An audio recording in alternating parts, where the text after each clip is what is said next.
Good morning friends, कैसे हो आप लोग। ये आप जो देख रहे हो आज का जो एडिटोरियल है आपका, आर्थिक असमानता के बढ़ते जोखिम। ठीक है, तो चलिए हम लोग देखते हैं इसमें क्या मैटर है। एक तो अमीर और गरीब के बीच जो खाई बढ़ती जा रही है वो मैटर है।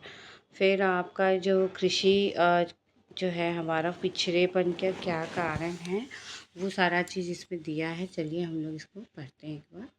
आर्थिक असमानता एक ऐसा सत्य है जिसे हम सर्वव्यापी कह सकते हैं, मगर जहाँ तक भारत का संबंध है, यह चंद संपन्न लोगों तक ही जो है कि पूंजी सिमट के रह चुकी है। चारों तरफ वंचितों की भीड़ है।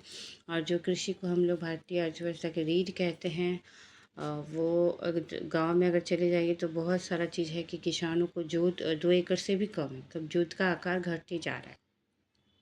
इस तरह से गरीब किसानों के लिए जीवन निर्वाह की खेती है। 75 वर्ष हमारी आज़ादी को हो गए, स्वाधीनता का अमृत महोत्सव भी मना लिया हम लोग। फिर भी औसत किसान को आज भी 2 जून की रोटी के लिए सोचना पड़ता है। आज भी पारंपरिक फसलों में ही वो उलझे हैं। ठीक है, जब फसल पकती है तो उसके पास सौदा करने की शक्ति भी नहीं होती है। सही कीमत का इंतज़ार करके अपनी फसल को वो औने पौने दाम में बेच देते हैं।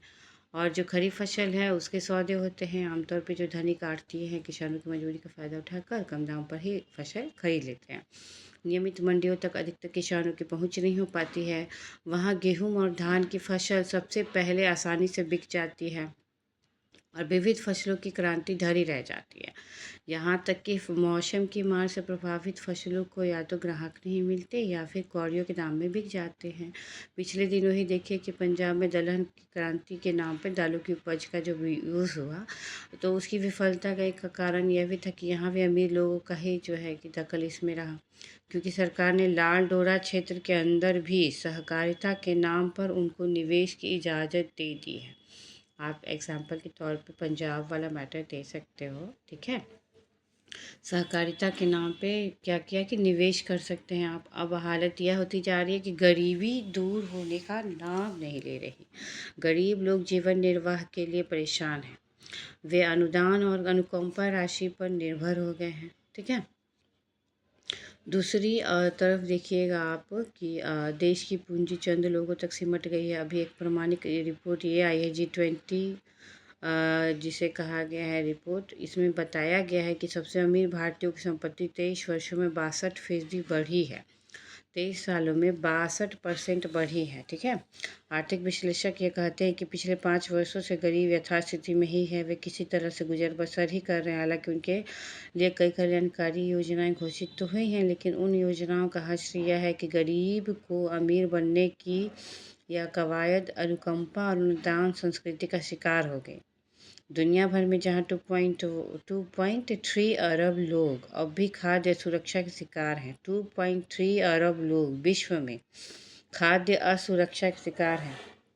वहीं भारत में भी ऐसे लोगों की संख्या 33.5 करोड़ से अधिक है। अगर आप भारत का एग्जाम्पल देना चाहते हैं खाद्य असुरक्षा के शिकार में, भारत में लोगों की संख्या करीब करीब ऐसे लिखिएगा, करीब 33 करोड़। ठीक है, करीब 33 करोड़ से अधिक है, यानी कि बड़ी संख्या में नागरिक जो है 2 वक्त की रोटी के लिए तरस रहे हैं। 33 करोड़ लोग खाद्य असुरक्षा के शिकार हैं। इसे आप लिख सकते हो। दुनिया की आधी आबादी ज़रूरी स्वास्थ्य सेवाओं से वंचित है। भारत में भी ये सेवाएं इतनी महंगी है कि आम आदमी अस्पतालों में उपचार कराने की हिम्मत नहीं जुटा पाता। पंजाब में बड़े बड़े अस्पतालों ने अपनी शाखाएं खोल ली हैं। ठीक है, चंडीगढ़ और मोहाली में ऐसा कोई बड़ा अस्पताल नहीं जिनकी सूचना बोर्ड नज़र नहीं आती हो। अब तो इस तरह के बोर्ड जलंधर तक नज़र आने लगे हैं।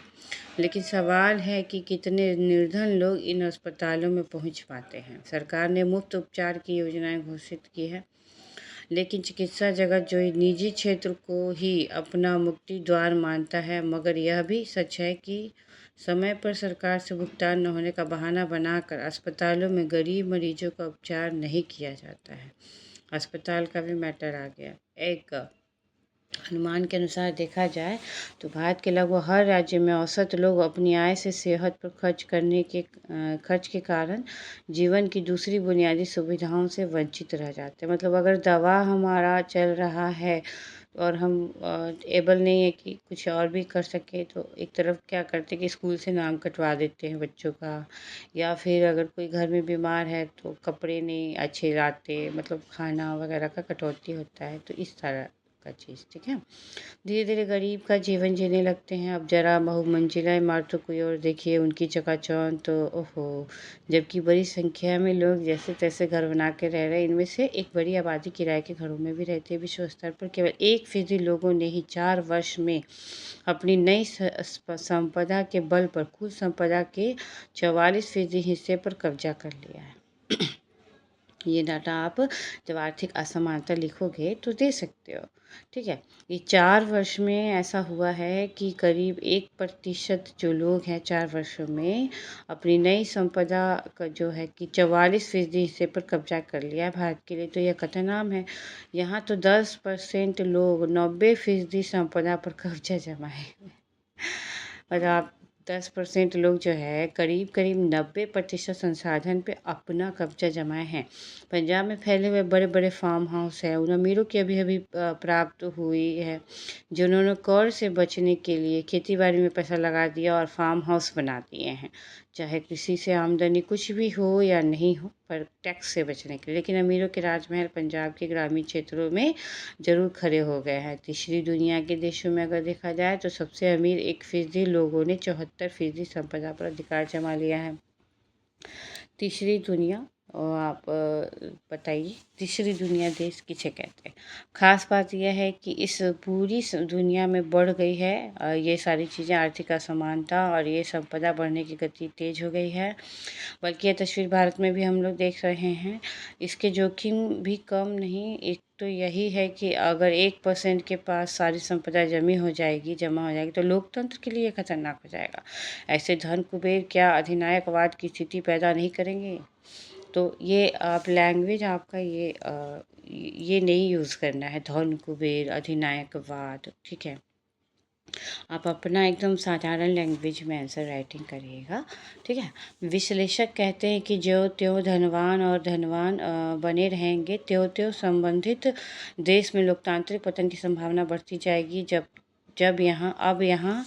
अब जहाँ तक समाज का चेहरा बदलने का सवाल है, तो ऐसी घोषणाएं हर राजनीतिक दल कर रहा है। इसे बदलाव के पहलू के तौर पर यह कहा जाता है कि हम भ्रष्टाचार को शून्य स्तर से ले जाएंगे, नौकरशाही की नाक में नकेल डालेंगे और देश भर में समाजवाद को स्वर्णिम सिद्धांत के तौर पर स्वीकार करेंगे। ठीक है, तो भ्रष्टाचार को हम शून्य तक ले जाएंगे। अच्छा, समाजवाद का भी सिद्धांत को हम स्वीकार करेंगे। पिछले कुछ वर्षों में बेरोजगारी की समस्या के समाधान के लिए भाषण तो बहुत दिए गए, लेकिन गंभीर प्रयास नजर नहीं आया। विदेशी प्रतिबंधों के बावजूद नौजवान आज भी विदेशों की ओर भाग जाना चाहते हैं और उनमें बहुत से तो अब भारत लौट रहे हैं। दूसरी ओर भ्रष्टाचार का सूचकांक यह बताता है कि भारत आज भी दुनिया के भ्रष्ट देशों में से एक है। वह भ्रष्टाचार के उसी पायदान पर खड़ा है जिस पर इससे पहले था।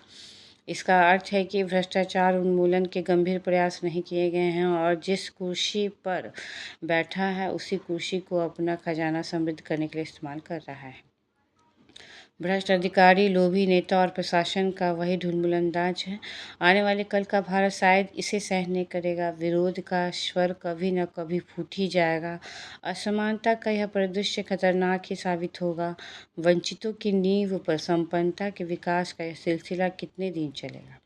एक न एक दिन देश को इस समस्या से निपटने की पहल तो करनी ही पड़ेगी।